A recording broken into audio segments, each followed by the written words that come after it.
अध्यक्ष महोदय, महसूल मंत्र्यांनी एक चांगली विधेयक या ठिकाणी विधेयक क्रमांक 101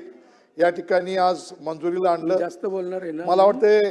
राज्याच्या 8 ते 9 जिल्ह्यामध्ये बावनकुळे साहेब आपण हे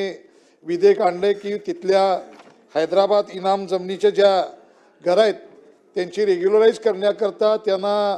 रेडी रेकनरच्या 5% वर्ग 2चं असतं तर आपण हा विधेयक आणलं। मी आपणाला निदर्शनास आणून देतो की पश्चिम महाराष्ट्रामध्ये किंवा महाराष्ट्रामध्ये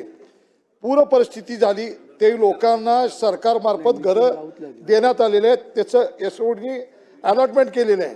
84 साली केलेले आहेत, 95च्या पुराच्या दरम्यान केलेले आहेत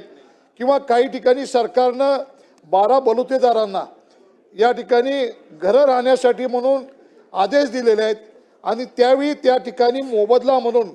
सरकारी नजराणा भराला 2,500 रुपये 3,000 रुपये अशा रकमा दिलेल्या आहेत। आता 84 साली ही घरं दिली, अनेक साली गेल्या कित्येक वर्षापूर्वी जी दिलेली घरं आहेत ती अनेक वेळा अजून लोकांच्या नावावर झालेली नाहीत, कारण त्यावेळी ती रक्कम आहे ती त्यावेळी त्या सर्कलनं तलाट्याला रक्कम भरून घेतलेली आहे, त्या पावत्या सापडत नाहीत अजून त्या ठिकाणी ती घरं नावावर झालेली नाहीत। मला वाटतं की त्यासाठी मग सरकार काय करतं किंवा आपले प्रांत काय करतात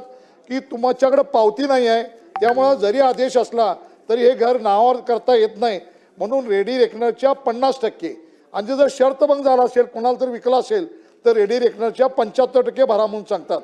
माझं आपल्याला विनंती आहे की असंच आहे, आपल्याला महाराष्ट्रातल्या गोरगरीब जनतेचा आशीर्वाद सातत्याने या महायुती सरकारला आपल्या माध्यमातून आणि आपल्याला लाभलेला आहे। अनेक गोरगरीब लोकांची तुम्ही कालेत ही जी गोरगरीब लोकांना जी घरं महाराष्ट्र सरकारनं दिलेले आहेत जागा उपलब्ध करून पूरग्रस्तांना दिलेले आहेत त्याच्यामध्ये काही ठिकाणी विनामोबदला दिले तिथं होत आहे, परंतु विनामोबदला न देता 2,500 रुपये रक्कम असेल तर तो सुद्धा या ठिकाणी बिल आणून त्या ठिकाणी ती मोबदला रक्कम जर भरली नसेल तर त्याला त्या रक्कम भरून किंवा त्याला सरळ व्याज लावून त्या ठिकाणी भरण्यात यावं आणि रेडी रेकनरचा 50% दर आहे किंवा 75% दर आहे हा त्या ठिकाणी तो रद्द करण्यात यावा अशी माझी आपल्याकडे सूचना आहे, विनंती आहे। नितीन राऊत।